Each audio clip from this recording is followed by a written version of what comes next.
सबसे नंबर 1 पे जो सरकार रही है वो बहुजन समाज पार्टी रही है। कि जब बहन जी ने पहली बार जब मुख्यमंत्री की शपथ ग्रहण की थी तो ये 1.5 लाख गुंडे उत्तर प्रदेश की सीमा से बाहर हो गए थे।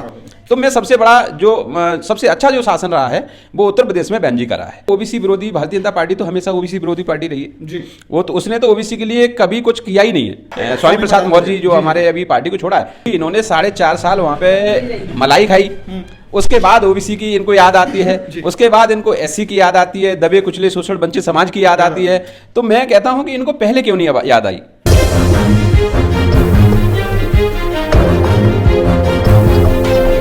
अब चुनाव होने वाले हैं, लेकिन सर सबसे बड़ा मुद्दा रहेगा ओबीसी आरक्षण का, क्योंकि सर एक बड़ी जनसंख्या उत्तर प्रदेश में ओबीसी वर्ग की भी है। क्या नहीं लगता आपको ओबीसी का जो आरक्षण को लेकर 27% का जो मुद्दा है, कहीं ना कहीं इस आने वाले समय में उत्तर प्रदेश चुनाव को भी एक बड़ा अभियान देगा? देखो राहुल जी, उत्तर प्रदेश की अगर बात है तो मैं उत्तर प्रदेश के बारे में बहुत पहले से समझ रहा हूँ। और उत्तर प्रदेश में आज की जो स्थिति है जी, आज की स्थिति ये है कि उत्तर प्रदेश में इतना जो क्राइम है, मुझे लगता नहीं है कि पहले किसी भी सरकारों में रहा होगा। बिल्कुल सबसे नंबर 1 पे जो सरकार रही है वो बहुजन समाज पार्टी रही है। मैं मानता हूँ मानवर कांसीराम साहब ने भी, हमने स्पीच सुना है कि जब बहन जी ने पहली बार जब मुख्यमंत्री की शपथ ग्रहण की थी तो ये 1.5 लाख गुंडे उत्तर प्रदेश की सीमा से बाहर हो गए थे। तो मैं सबसे बड़ा जो सबसे अच्छा जो शासन रहा है वो उत्तर प्रदेश में बहन जी का रहा है। उसके बाद अब बात आती है हमारी ओबीसी की। तो ओबीसी की देखो, ओबीसी विरोधी भारतीय जनता पार्टी तो हमेशा ओबीसी विरोधी पार्टी रही है जी। वो तो उसने तो ओबीसी के लिए कभी कुछ किया ही नहीं है। वो तो हमेशा ओबीसी के हक और अधिकार को छीनने का काम करती है। और सबसे बढ़िया बात तो यह है कि छीनते छीनते वो किसी को एहसास भी नहीं होता है जी। एक आपने साइलेंट तरीके से सारे काम साइलेंट। अब देखिए क्या करते हैं लोग, इनका काम करने का तरीका क्या है, इनकी जो नियति है ना, नियति इनकी ठीक नहीं है।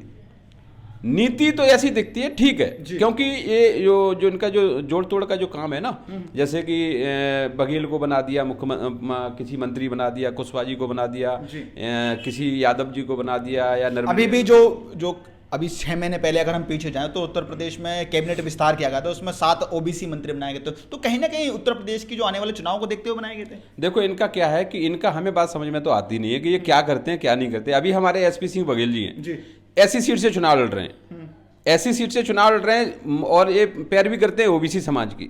जब आप ऐसी समाज से आते हैं तो पैरवी ओबीसी समाज के कैसे करते हैं। बाकी उत्तर प्रदेश की अगर बात, अभी हमारे स्वामी प्रसाद मौर्य जी जो हमारे अभी पार्टी को छोड़ा है, तो ये इन्होंने जो बात कही है, मैं कहता हूं कि यही बात इनको पहले कहनी चाहिए थी जी। लेकिन अब कह रहे हैं, जब एंड टाइम 5 साल इन्होंने स्वतंत्रता से काट लिया, 5 साल के बाद ये कह रहे हैं कि हमारा शोषण हुआ है।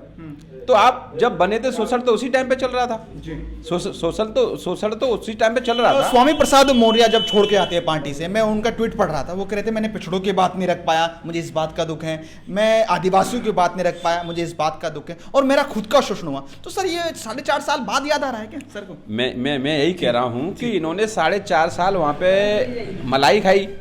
उसके बाद ओबीसी की इनको याद आती है, उसके बाद इनको एससी की याद आती है, दबे कुचले शोषण वंचित समाज की याद आती है। तो मैं कहता हूं कि इनको पहले क्यों नहीं याद आई।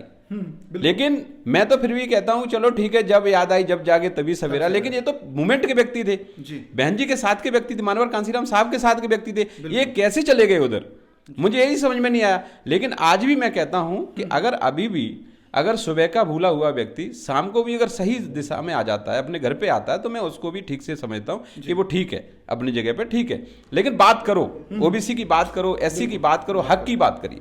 अगर हक की बात नहीं करेंगे तो पार्टी में रह करके क्या करना है। तो अगर आपको पसंद आया हो तो इसे लाइक करें, कमेंट करें, शेयर करें, और हाँ, हमारे चैनल को सब्सक्राइब करना ना भूलें, ताकि देश विदेश से जुड़ी खबरें आप मिस ना करें।